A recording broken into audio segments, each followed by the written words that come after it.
The warning lights flashed red across the control panel as the luxury hunting ship, Stellar Apex, shook violently.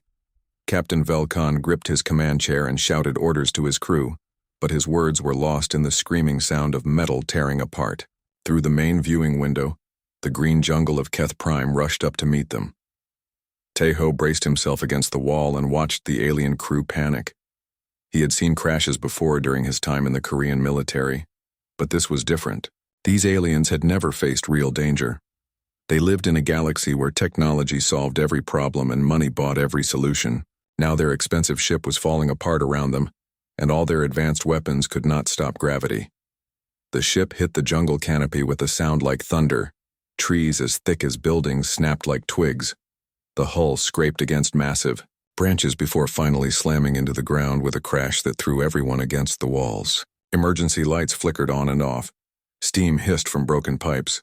The smell of burning circuits filled the air. Tae-ho pulled himself to his feet and checked for injuries. A cut on his forehead bled down into his eye, but he could move all his limbs. Around him, the surviving aliens groaned and struggled to stand. He counted 4 others still alive from the original crew of 12. Commander Velkan of the Hegemony Navy pushed himself up from the floor. His blue skin had turned pale, and his forearm shook as he tried to activate his communication device. The device sparked and went dead in his hands. Duchess Kiraves sat against a damaged wall, her elegant robes torn and dirty. She was part of the Trade Federation royalty and had paid millions of credits for this hunting trip. Her large eyes stared at the wreckage in shock. She had never seen her wealth fail to protect her before. Captain Zahn, her bodyguard, limped over to check on the Duchess. His thick armor had saved him from serious injury, but green blood seeped from cuts on his reptilian face.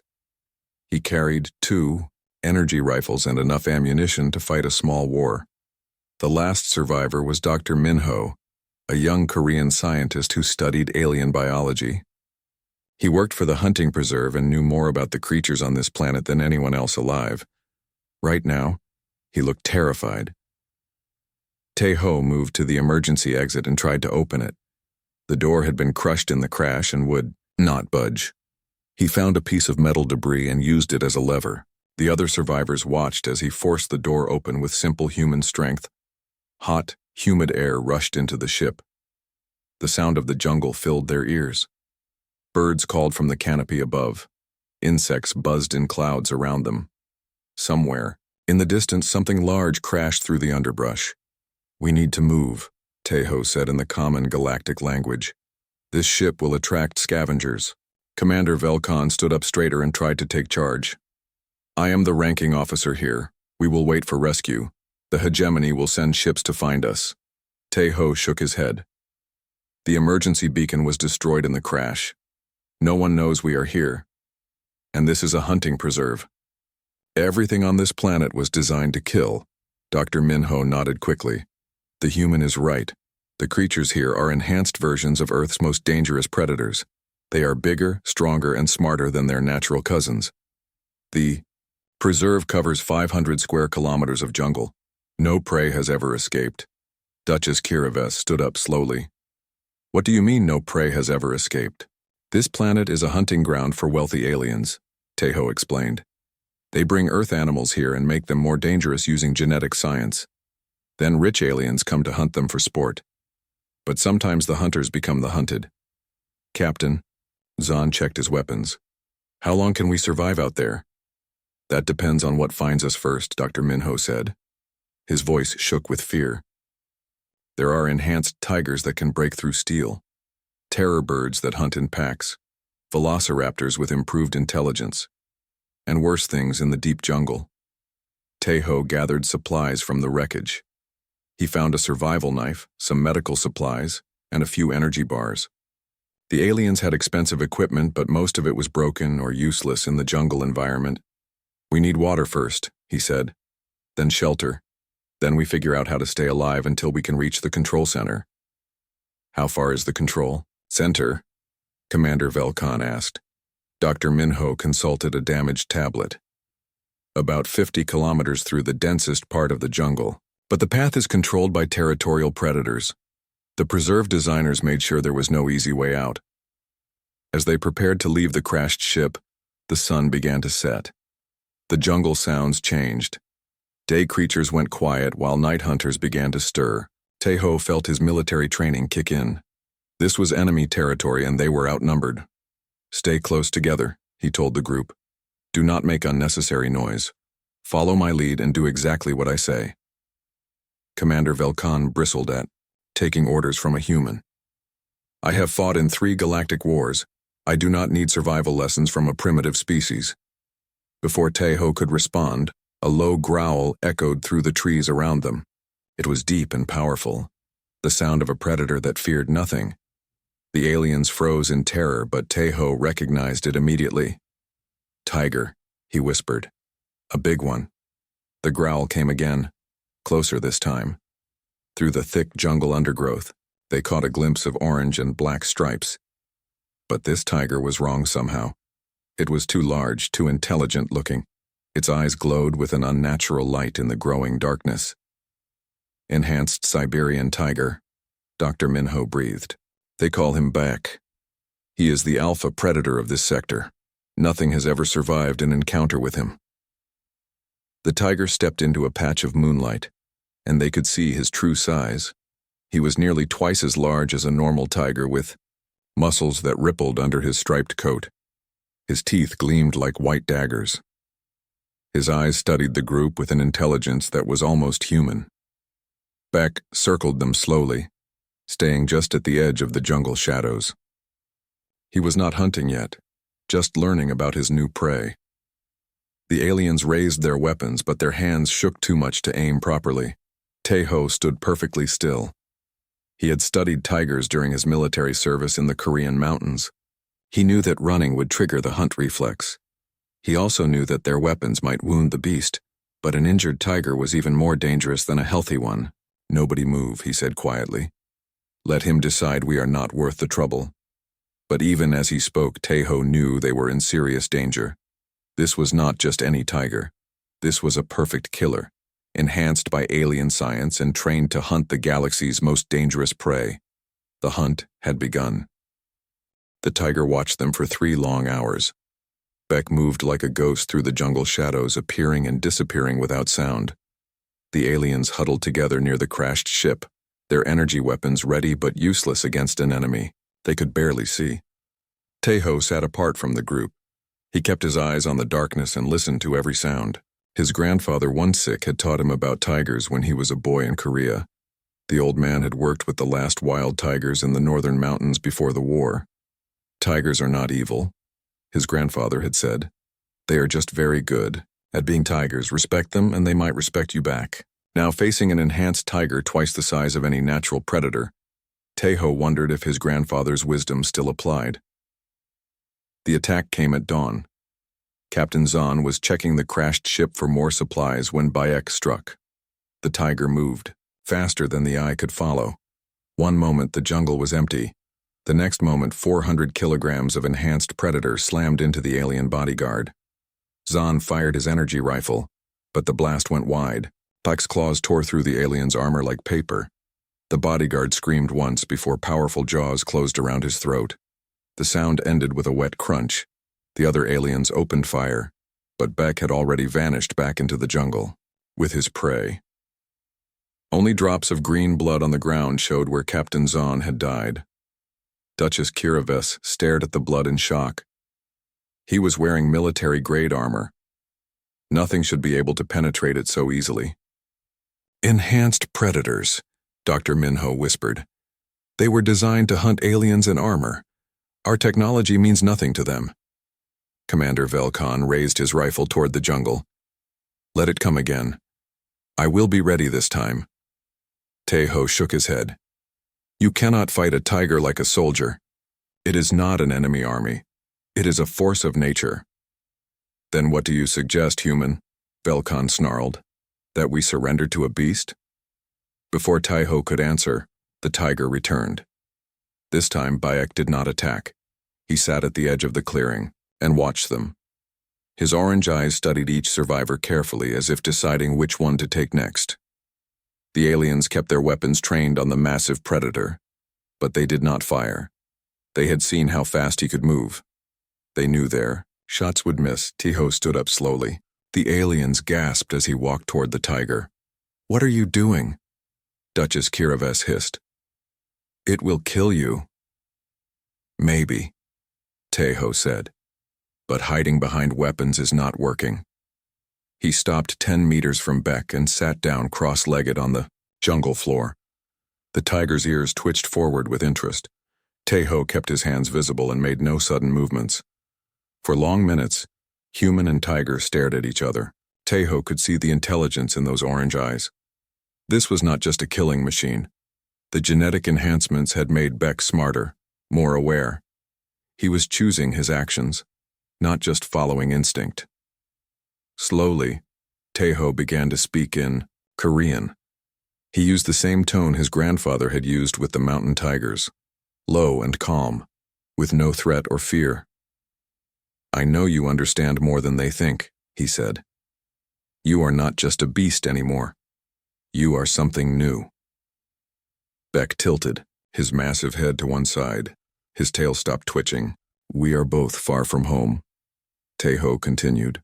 "Both trapped on this planet. Maybe we do not have to be enemies."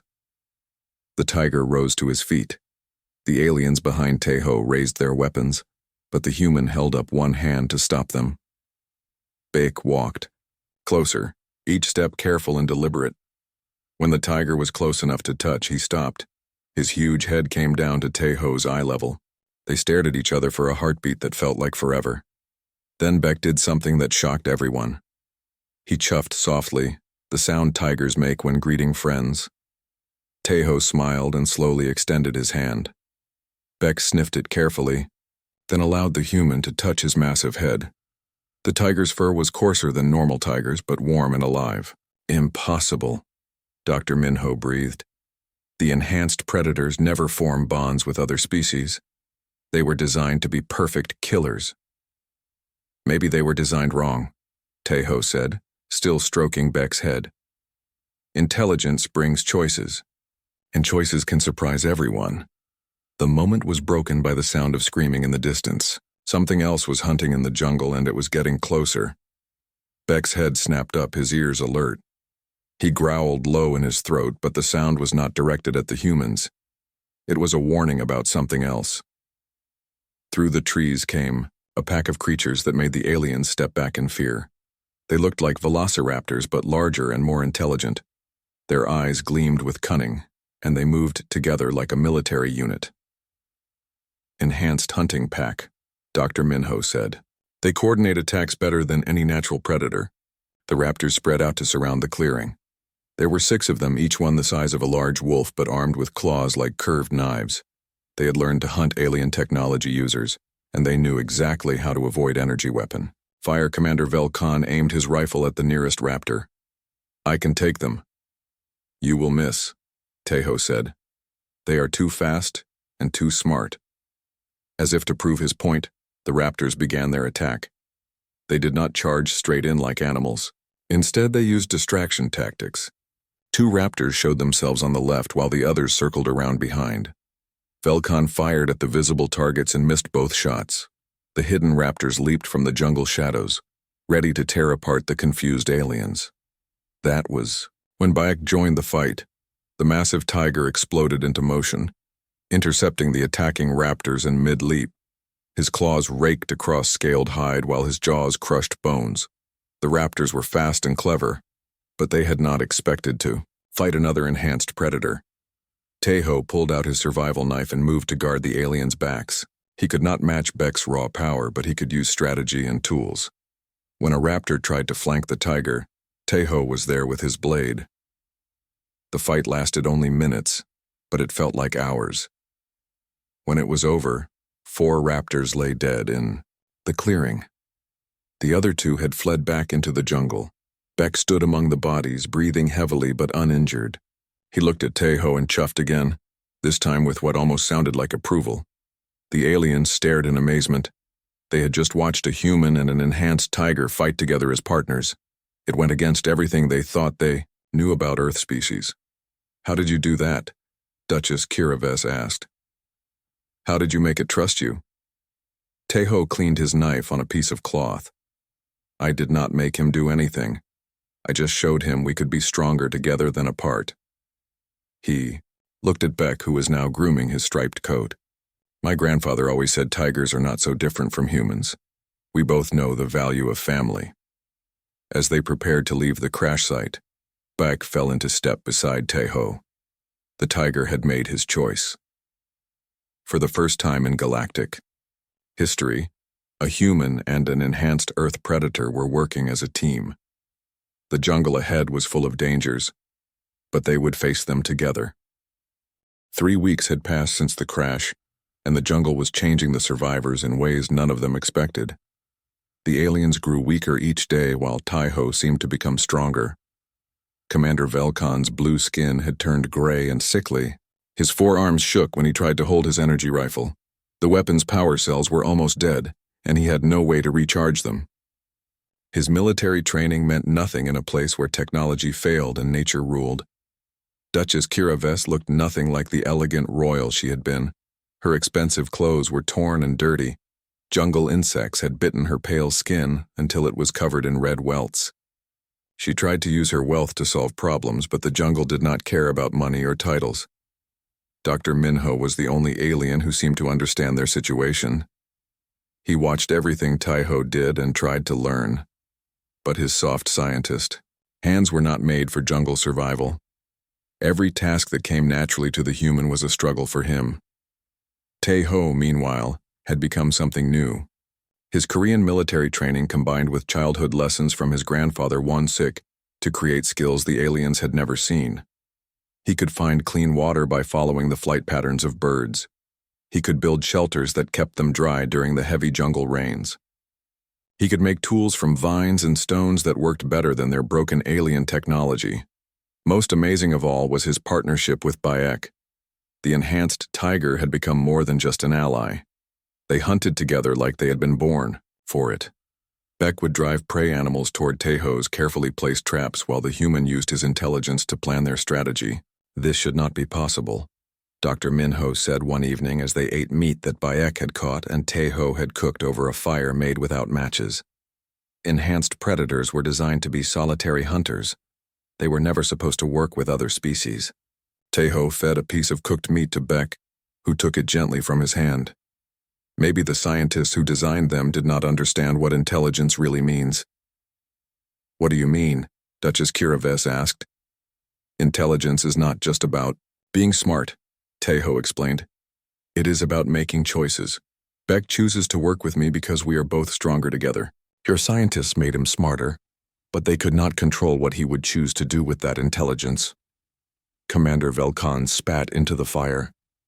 You talk about that beast like it is a person. It is just an animal following its programming. Beck's orange eyes fixed on the alien commander. The tiger's lips pulled back slightly, showing his huge fangs. It was not quite a snarl, but it was close. He understands more than you think, Teho said quietly, and he does not like being called an animal. The next morning brought new dangers. They were moving through a dense part of the jungle when they heard sounds ahead.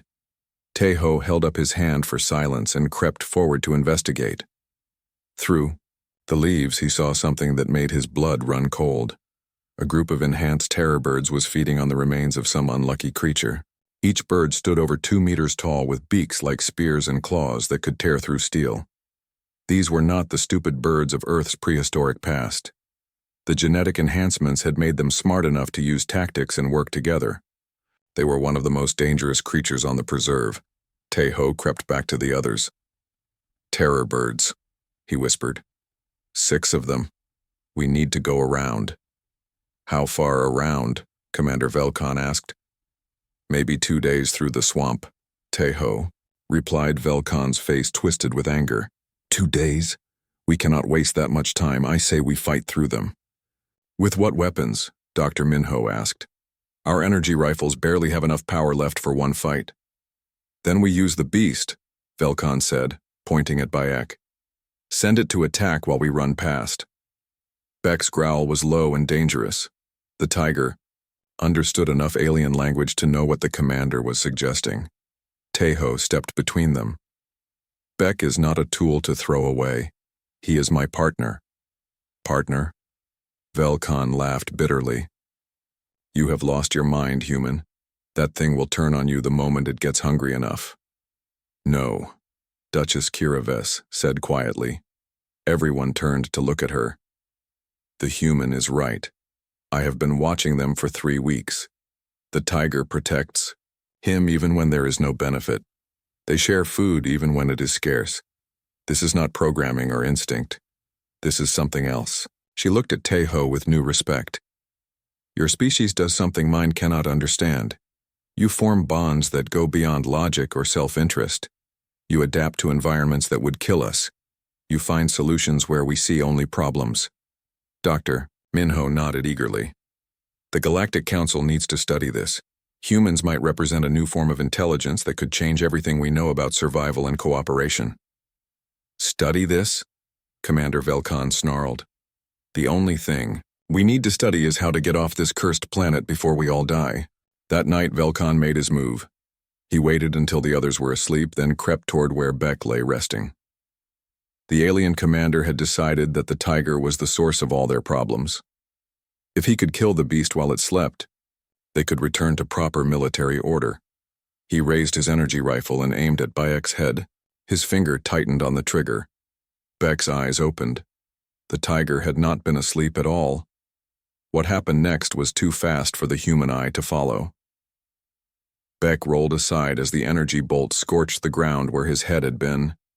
In the same motion, the tiger's powerful hind legs kicked out and sent Velkan flying into a tree. The alien commander hit the trunk with a sound like breaking bones. His rifle spun away into the darkness. He tried to get up but collapsed with a groan. Tejo was awake instantly, his survival knife in his hand. He saw Velkan on the ground, and Beck standing over him, fangs bared. Beck, no, Tejo said firmly. The tiger looked at him with questioning eyes. He is not worth it. Slowly, Beck stepped back, but his message was clear. Any more attacks on him or his human partner would not end so gently. Duchess Kiraves and Dr. Minho had awakened during the commotion. They stared at the scene in amazement. He could have killed the commander easily, Dr. Minho whispered. But he chose not to because you asked him not to. Tejo knelt beside the injured alien. Velkan was alive but badly hurt. Several of his arms were broken and he was bleeding from cuts on his head. Why did you save me? Velkan gasped. After what I tried to do, Tejo began treating the alien's wounds with supplies from their medical kit. Because that is what humans do. We protect even our enemies when they are helpless. As dawn broke over the jungle, the group prepared to continue their journey. Commander Velkan could barely walk, supported between Dr. Minho and Duchess Kiraves. His attempt to kill Beck had failed, and now he was completely dependent on the human and tiger he had tried to destroy. Beck padded silently beside Tejo as they moved deeper into the jungle. The tiger's loyalty was absolute, but it came with a price. Anyone who threatened his human partner would face the consequences. The jungle had tested them all and found most of them wanting. Only Tejo had proven he could not just survive, but thrive in this deadly environment.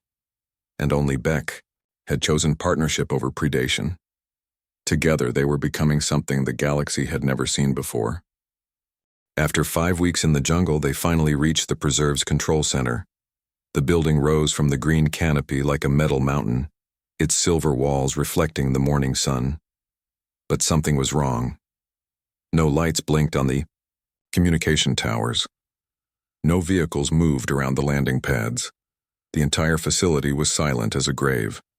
Tejo crouched behind a fallen log and studied the building through a pair of broken binoculars he had found in the wreckage. Beck lay beside him, the tiger's orange eyes alert for danger. Behind them, the 3 surviving aliens waited nervously. I see bodies, Tejo said quietly. Something killed the staff. Dr. Minho crawled forward to look. His face went pale when he saw the scattered remains around the building's entrance. Terror birds, he whispered. They must have organized a coordinated attack. Duchess Kiraves shuddered. How many? Hard to tell, Tejo replied. but enough to overrun a fortified position with trained guards and heavy weapons. Commander, Velkan tried to peer over the log with his good arm. The other 3 arms were still healing from his encounter with Beck. There must be survivors inside. Military protocol requires secure bunkers in all command facilities. As if summoned by his words, they heard a faint tapping sound coming from the building. It was rhythmic and desperate. Someone inside was using emergency code to signal for help. Morse code, Tejo recognized. Someone is alive in there. The tapping spelled out the same message over and over. Help trapped terror birds everywhere running out of time. Beck's ears twitched as he heard something the humans could not. A low rumbling sound came from somewhere near the building. Then, they saw movement in the shadows between the structures. Terror birds. Dozens of them. These were not the smaller pack hunters they had avoided in the deep jungle. These were the alpha predators of the preserve. Each one standing 3 meters tall with beaks like spears and claws that could tear through starship hull plating. Their feathers were dark as midnight, and their eyes gleamed with cruel intelligence. Enhanced forest racids, Dr. Minho breathed. The apex terror birds. They were designed to hunt in coordinated groups like ancient wolf packs, but with the intelligence of dolphins and the killing power of dragons. One of the giant birds stepped into full view, its head turned toward their hiding spot with mechanical precision. For a moment, Tejo thought they had been spotted. Then the creature looked away and continued its patrol. They have established a perimeter around the entire facility, Duchess Kiraves observed. No one gets in or out without their permission. We need to get inside, Commander Velkan said. The communication equipment in there is our only chance of calling for rescue. How do you suggest we get past 20 giant killer birds? Dr. Minho asked. Tejo studied the building layout and the patrol patterns of the terror birds. His military mind began working on the problem like it was a tactical puzzle. We cannot fight them directly. They are too big and too smart. But maybe we do not have to fight them at all. What do you mean? Duchess Kiraves asked. Beck and I have been hunting together for weeks, Tejo explained. We know how predators think. These terror birds are confident because nothing has challenged them successfully. That confidence is their weakness. He pointed to a section of the building where the patrol pattern left a brief gap. If we can create a distraction on one side of the facility, we might be able to reach that service entrance while they investigate. What kind of distraction? Commander Velkan asked. Tejo looked at Bayek. The tiger met his gaze and seemed to understand what the human was thinking. Beck chuffed softly, a sound that might have been agreement or might have been amusement. The kind that makes them think they are being challenged by another apex predator, Tejo said. An hour later, they put the plan into action. Tejo and Beck worked their way around to the far side of the facility, while the aliens waited for their signal. The human carried several items he had scavenged from the jungle: hollow reeds, dried gourds, and strips of tough vine. When they reached position, Tejo began creating sounds. He used the reeds to make deep, resonant calls that echoed through the jungle. He struck the gourds against trees to create thunderous, booming noises. Most importantly, he mimicked the territorial roars of large predators using techniques his grandfather Wansik had taught him for calling wild animals. Beck added his own voice to the deception. The enhanced tiger could roar louder than any natural big cat, and his vocalizations carried for kilometers through the dense forest. Together, they created the impression of a massive territorial dispute between unknown predators. The terror birds reacted exactly as Tejo had hoped. Their enhanced intelligence made them curious about potential threats to their domain. More than half the flock moved toward the source of the sounds, leaving gaps in their patrol pattern. The aliens used those gaps to reach the service entrance. Dr. Minho had the access codes, and they slipped inside just as the terror birds reached Tejo and Bayek's position, but the human and tiger were already gone, melting back into the jungle like ghosts. The frustrated birds searched for hours but found nothing except the abandoned sound-making tools. Inside the facility, the aliens found 3 survivors holed up in an emergency bunker. The group was led by Dr. Kun Ho, a Korean xenobiologist, who had been studying the preserve's enhanced creatures when the terror birds launch their coordinated attack. They are not just hunting randomly, Dr. Kunho explained as he shared their meager food supplies. The genetic enhancements have made them capable of complex strategic thinking. They eliminated all the guards first, then cut off communication and supply lines. Now they control the entire facility. How long have you been trapped? Duchess Kiraves asked. 2 weeks, replied one of the other survivors, an engineer named Yuki. Our food will last maybe 3 more days. The life support systems are failing because we cannot reach the maintenance areas. Dr. Minho activated his tablet and showed them the facility schematics. The main communication array is on the roof. If we can reach it and send a distress signal, rescue ships might arrive in time. The terror birds control all the access routes to the upper levels, Dr. Kunho said. They are too smart to fall for simple tricks and too numerous to fight directly. Outside, they could hear the giant birds returning from their unsuccessful hunt. The creatures made clicking sounds as they communicated with each other, discussing their failure to find the source of the territorial challenge. Where are your human friend and his tiger companion? Dr. Kunho asked. Probably planning something. Impossible, Commander Velkan muttered. As if summoned by his words, a new sound echoed through the facility. It was Bayek's roar, but this time it came from directly above them. The tiger was on the roof. How did they get up there? Yuki asked in amazement. Through the facility's security monitors, they watched Taeho emerge from a maintenance shaft onto the roof. He had found a way through the building's service tunnels, avoiding the terror birds completely, but their victory was short-lived. The giant birds had heard Beck's roar and were already moving. Some flew directly to the roof while others began climbing the building's exterior, using their powerful claws. On the monitors, they watched Taeho reach the communication array and begin working frantically to activate it. Beck stood guard beside him, ready to face whatever came. The first terror bird reached the roof just as the distress beacon began broadcasting. The creature was enormous up close, its beak gleaming like a sword in the afternoon sun.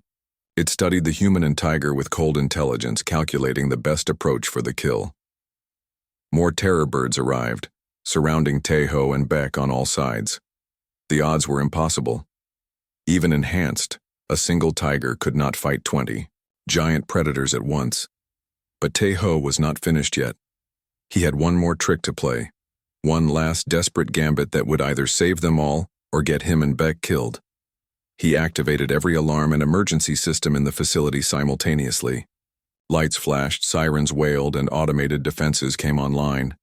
The entire preserve erupted into chaos as every system designed to contain the enhanced predators activated at once.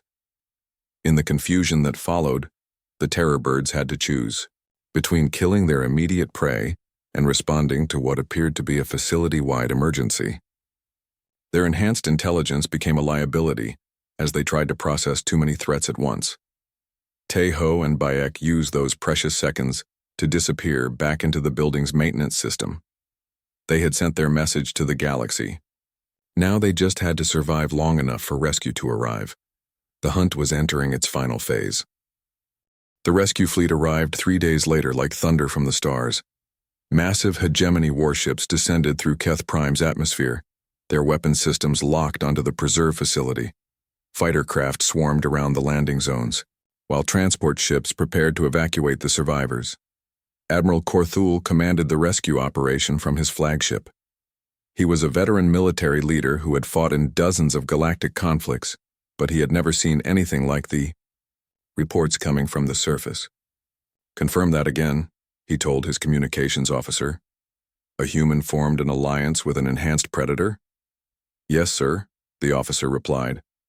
Multiple witnesses confirmed that the human survivor and a modified Siberian tiger have been working together for over a month. They coordinated the facility breach and activated the distress beacon. Admiral Korthul studied the security footage that Dr. Kunho had recovered from the facility systems.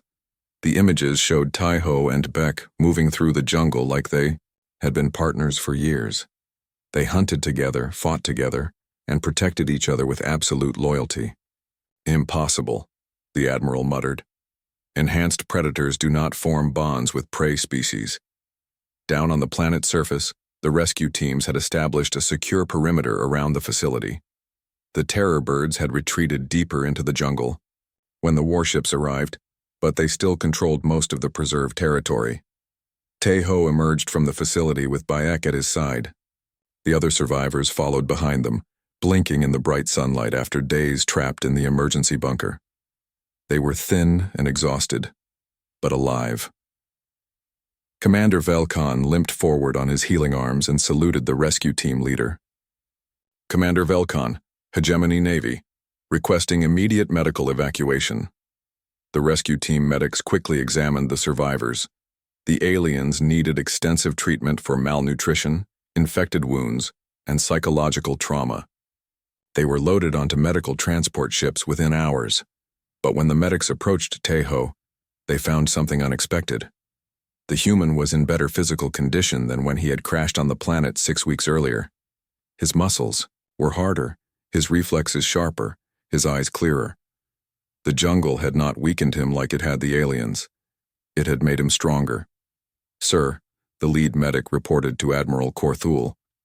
The human survivor shows no signs of physical deterioration. In fact, all medical readings indicate improved fitness and health. Dr. Kyunho overheard the report and nodded knowingly. He adapted to the environment instead of fighting it. That is why he survived when the rest of us nearly died. Admiral Korthul descended to the surface to meet this remarkable human personally. He found Taeho sitting beside Beck near the facility entrance, sharing a meal of jungle fruits and preserved meat. I am Admiral Korthul, the alien commander announced. I have come to take you home. Taeho looked up from his meal. Thank you for coming so quickly, but I need to ask about my partner. The Admiral glanced at Bayek, who was calmly grooming his striped coat. The creature cannot leave this planet. Galactic quarantine regulations forbid the transport of enhanced predators. It will be contained here or terminated if necessary. His name is Bayek, Taeho said firmly. And he saved all our lives. It is still just an animal, Admiral Korthul replied. A dangerous one that was designed to kill. Bayek's orange eyes fixed on the Admiral. The tiger understood enough galactic language to know he was being discussed. His tail twitched once, a sign of annoyance that Taeho recognized immediately. He is not just an animal anymore, Taeho said. The genetic enhancements gave him intelligence and the ability to choose. He chose to work with me instead of hunting me. That makes him more than what he was designed to be. Dr. Kyunho stepped forward with his research tablet. Admiral, I have been documenting their partnership for weeks. This represents a breakthrough in interspecies cooperation that could change our understanding of intelligence itself. Admiral Korthul examined the data. Videos showed Taeho and Bayek coordinating complex hunting strategies. Audio recordings captured them communicating through sounds and gestures. Most remarkably, they showed genuine affection for each other, with the massive predator being gentle around his human partner. The Galactic Scientific Council will want to study this phenomenon, the Admiral admitted. The human and the creature could both be valuable research subjects. Research subjects? Taeho stood up slowly. You want to put us in cages and study us like laboratory animals? It would be comfortable, Admiral Korthul assured him. The finest facilities in the galaxy. You would be treated well while scientists learn from your unique bond. Duchess Kiraves, who was being loaded onto a medical transport, called out weakly, Admiral, that human saved our lives dozens of times. He deserves better than a laboratory. I could offer you wealth beyond imagination, she continued.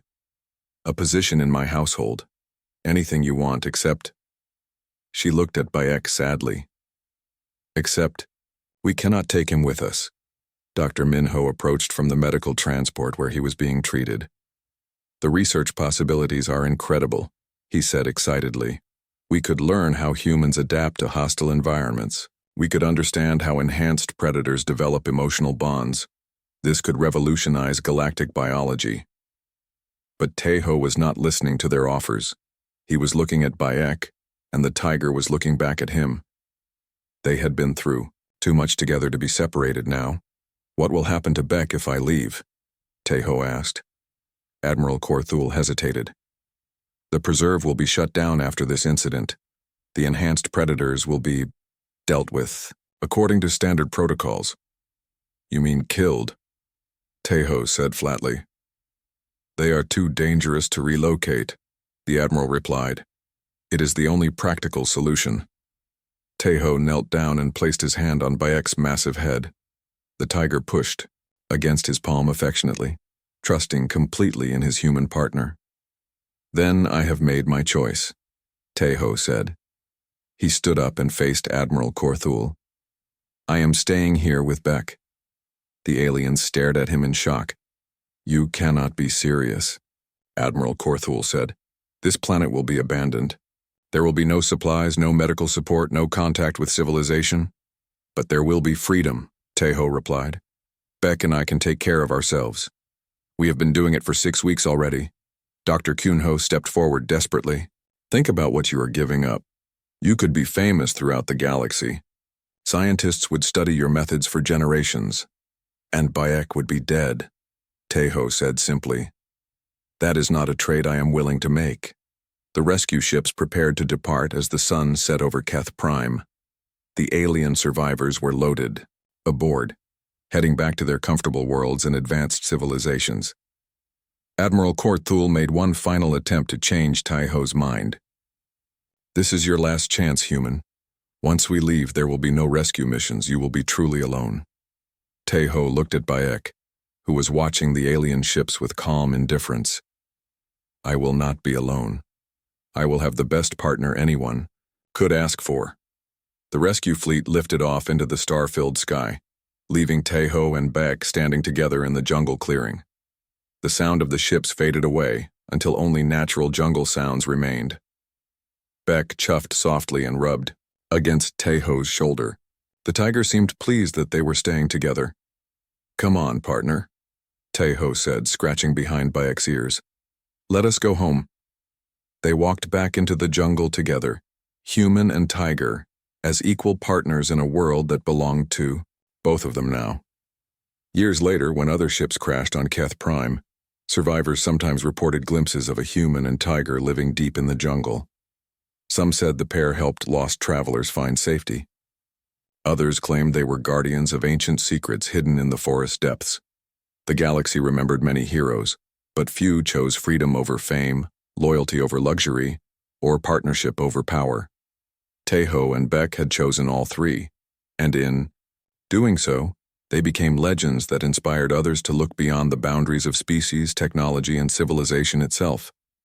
In the deep jungle of Keth Prime, they had found something more valuable than all the wealth of the galaxy.